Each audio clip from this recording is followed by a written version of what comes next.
I like to spend no more than £15. That's kind of an unwritten rule. However, today we absolutely smashed that because I'm going to double the budget. Not intentionally, it's just what happened.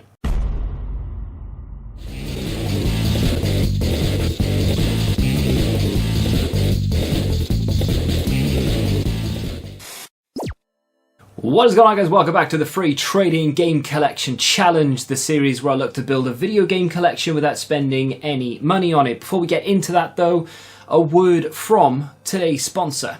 Thank you to today's sponsor, K4G.com, a digital goods platform for PC and console gaming. So if you're looking for the latest releases such as Football Manager 2023, they have you covered with huge discounts. Even if you want to pre-order the latest games from Forspoken to Dead Space, these also have pretty significant discounts. They also have 24/7 support and over 4,000 positive reviews on Trustpilot. They also carry a huge selection of gift cards, so whatever you're looking for, I'm sure there's something for you. If you use the code TVM at checkout, you get yourself a nice 10% discount. All the links are found in the description. So you join me in episode 63 in a series where I like to go out and buy video games and bundles of video games, consoles, anything to do with video games, and flip part of it on to make the money back. In some cases we make a profit, and then whatever's left over we either put it into the collection if it's something that I want to keep, or I'll take it to CEX, which is a video game store here in the UK, and I'll get credit, and then we'll pick up the games that we actually want. 62 episodes have been and gone, and that's how I've managed to accumulate all of this.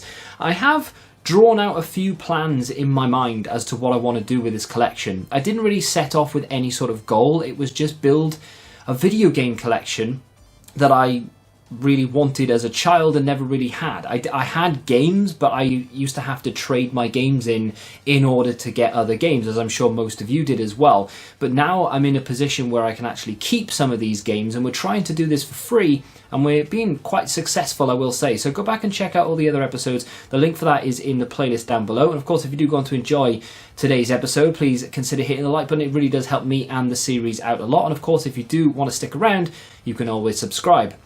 So in today's episode, I go a little bit overboard with spending the profit. So very briefly before we head into our first shop, because I think I visit 2 or 3 in this episode, what I like to do every now and again, once a week, through December I've been doing a little bit more often, is spend the profit. So I mentioned earlier, we'll go out and we'll pick up some deals and sell it on and make some profit every now and again. Well, we've actually managed to accumulate over £400 worth of profit from picking deals up and selling things on. We've sold part of the collection here or there to raise some funds.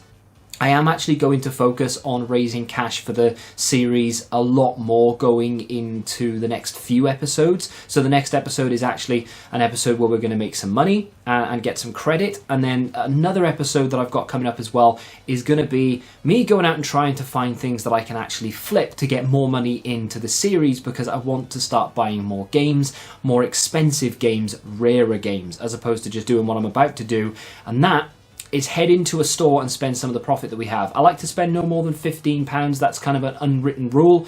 However, today we absolutely smashed that because I'm going to double the budget. Not intentionally, it's just what happened. So anyway, I'm in a shop and I'm having a little look around. So this is a shop or store called Regenerate. I've been here many a time. They don't have that many stores in the UK, but fortunately I have one near me. It's essentially like a little pawn shop where they deal in video games, consoles, and loads of other things. They've got quite a few special editions in here, which I may or may not look to pick up in the future. They've actually got a boxed Super Nintendo in here as well, in very good condition for about £200. I've got no idea if that is a good price. They've got a whole host of PlayStation 5 games as well, which I thought was kind of nice. I was flicking through those. You've seen Assassin's Creed, I think there's a Resident Evil there as well. And that Assassin's Creed piqued my interest in the PlayStation 4 Assassin's Creed game, so I started looking at the price. The prices of these games, they can differ wildly. So you can, I mean, they tend to go on eBay prices, but they kind of compare themselves to CEX as well. CEX is literally 3 doors up from this store. And the one thing that they do is they charge a They charge a little bit more than what you can get for trade. Sometimes it's almost bang on, but sometimes it'll be £1 or two more than what you get for credit. So it's almost pointless coming in here looking for things you can actually trade into CEX. However, it's good if you want to come in and just spend cash, because if you have cash and you go into CEX, for example, you're going to be spending a lot more than if they have that game in here. Now, that's not always the case. There are obviously going to be a few exceptions. There was one game that I picked up, and I can't remember what it was, that sells for £15 in CEX, but they charge 20 in here. So there are definitely some variables, but you can get a lot of good deals. Looking through that Wii section without picking any of it up, or I was just a second ago, and there wasn't anything that I want there. There aren't that many Wii games that I want, but there are a few. We'll talk about that when we go into CEX, because they actually have the games I want, but I didn't pick them up. PlayStation 4 section, there are a lot of PS4 games that I want, and there are a couple in this store. Decided to leave them on this occasion. This isn't actually one of them. That was the Rossi game, I think. UFC. To tide me over, ready for I would say the new Fight Night. It's not actually called Fight Night, it's called Undisputed. It's made by a completely different company. It's nothing to do with Fight Night. But the new boxing game that is coming out, hopefully next year, I need something to tide me over, because every now and again I get that itch to want to play it. I've been playing a little bit of Fight Night Round 4 on the Xbox 360. It's not as good as Champion, but guess what? Can't find Champion anywhere. Even though it's a very cheap game, it's only £6 at this point, and I could order it online. I like... what do collectors say? The thrill of the hunt. I want to just find it in the wild, so I'm waiting for it to pop up in a CEX. I'm actually looking here to see if they have it. They don't. They have a whole host of Xbox 360 games, though. This was the first one that I picked up with any sort of real consideration. It was Duke Nukem Forever. A lot of these games are obviously very old, but they range from as little as 49 pence all the way up to... obviously your Minecrafts and your slightly more expensive games are about £10-15. But they've got a ridiculous amount of games for between 50p and £2. I think that one there was about £6, which, to be fair, is not a bad price. It's only just above what CEX traded in for, so they would actually sell it for a lot more. Looked at Most Wanted, which is a game that I've seen a lot on the Wii U in my CEX. They've got a few copies. They're all reprinted covers, which is not a surprise to anyone. But they charge £20 for that game on Wii U, which is mental. But on the Xbox 360, I think they had it there for a few quid. Decided to leave it. I'm looking through, and there are a few games that catch my eye, but we're going to head over to CEX before I show you what I picked up in Regenerate. So you join me upstairs in this CEX looking at the Wii games, and like I said, in Regenerate, there are a few Wii games I want. I wouldn't say there are many, some first-party games, sure, but this is one of them. Resident Evil 4 Wii Edition. Now, this isn't the definitive way to play Resi 4, and of course they have Umbrella Chronicles as well, which I'm pretty sure is a Wii exclusive, neither which are going to be that great on the Wii. However, I'm hearing a few decent things about Resi 4 on the Wii, because of the way that the controls work. Apparently it's not that bad, and it actually does make a little bit of sense. That's not like I said, it's not the definitive way to play it, but I kind of want to collect it and put it in the collection just because I can. I don't do it on this occasion, although they have it priced up wrong. It's actually £4, not £5. They have it stickered as £5. Umbrella Chronicles is £5, and they have that stickered correctly. But that's pretty much the only game there that they have that I really want. Of course, there are some first-party titles, like I mentioned, like Smash and things, that I would want to get. But on this occasion, going to leave it for a day where I decide I'm going to go for it, and I'm going to pick up all the Wii games I want, because it's probably going to be done in the same day or the same week. But for now, we're going to leave that alone. And then we move into the Switch section. This is a platform, a console that I want to collect for, not more than any other, but just as much as any other. I really, really want more Switch games.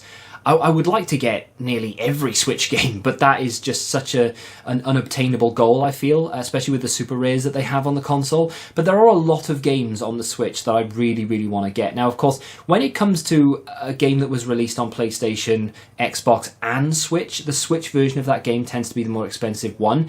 And 9 times out of 10, I will just be happy to get it on PlayStation or indeed Xbox. But there are going to be a couple that I really want on this platform regardless. So for example, the Sega Mega Drive collection, and I think there's an Aladdin and Lion King like double pack. I kind of want them on the Switch, despite the fact that they are much cheaper on the PlayStation. I'm having a look around. There are definitely a few games I want. I've already picked up a Pokemon game. I definitely want to start collecting a few of the Pokemon games. I don't want every single one of them, but there are a few that I want. And you can see there is a super rare on the left-hand side. I forget what the name of it is, but it's £45. We're going to talk more about super rare on the Switch very soon. If you don't know what it is, essentially, they release very limited runs of games on the Switch, and they call them super rare here in the UK. I can't remember what they're called in the US. But I did pick up a Switch game. No, it's not this Pokemon one, because that would absolutely obliterate the budget. What did I pick up? So let's talk about the 360 games first. I picked up 3 Xbox 360 games, all from Regenerate. You saw me pick this up. It is Duke Nukem Forever. This is not the best Duke Nukem game I've ever seen in my life. Let's not get that twisted. But the price of it, couldn't leave it there. £1.45. That is a very cheap price for an Xbox 360 game in general, but in a series that I really like, even though this game isn't the best. Duke Nukem's one-liners on the... What did I play it on more? I think N64. Maybe... I mean, I do have it on the PS1, actually, but I think the N64 version is the one that I played the most. However, needed that in the collection, absolutely, and for $1.50, can't leave it there. A game that many of you are either not going to have ever played or care about because you think it's trash, and that's absolutely fine because I can see why you think it's trash. Brink, I quite liked it. It was one of those games that came out, didn't know an awful lot about it, but because I worked in a game store, I picked it up anyway. This was a whopping 49 pence. I told you that in the footage. Regenerate will sell games very, very cheaply, and for 49p, if it's in good condition, which this is, it's complete as well with the manual.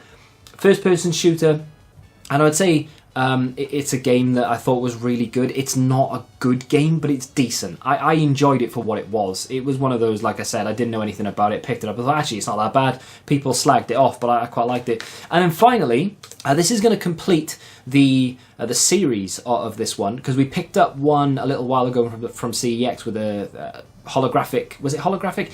Slip cover, was The Darkness 2. This, of course, is The Darkness. This is, unfortunately, without manual. Not a big fan of that, but it was 99 pence, which is 50p cheaper than what CEX do it for.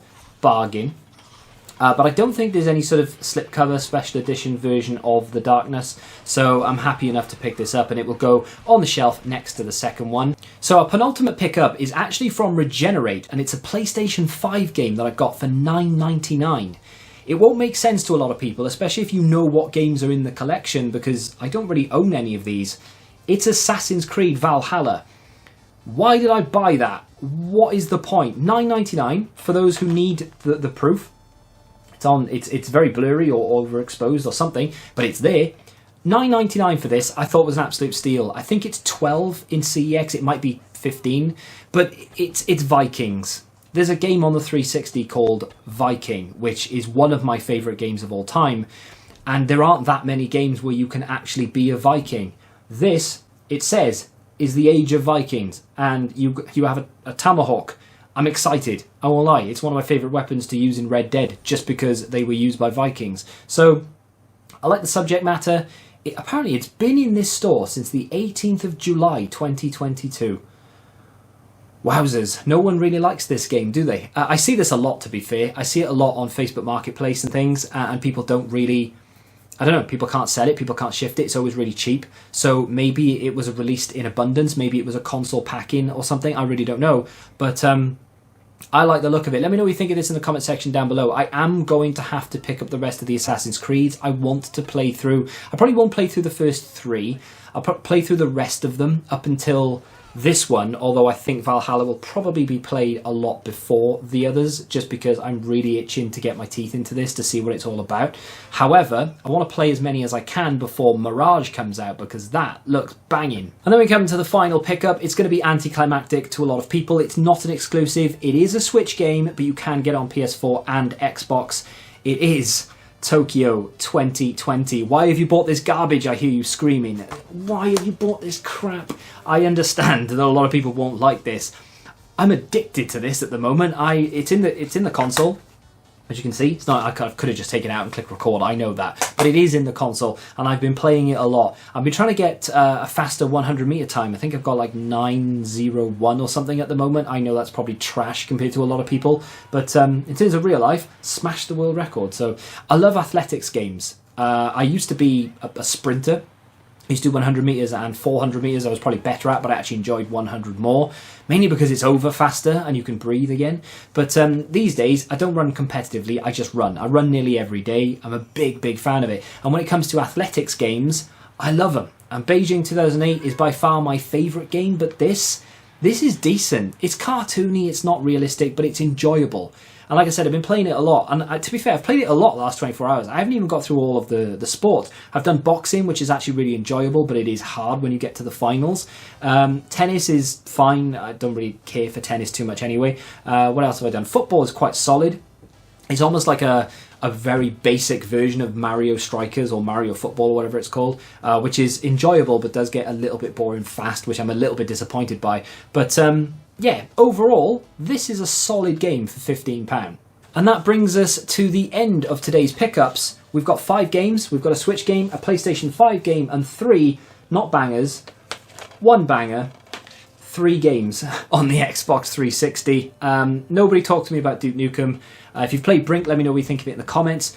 I want to play this again. It's been a long time since I've played this. A long time. 10 plus years. So I'll be interested to see how it holds up today.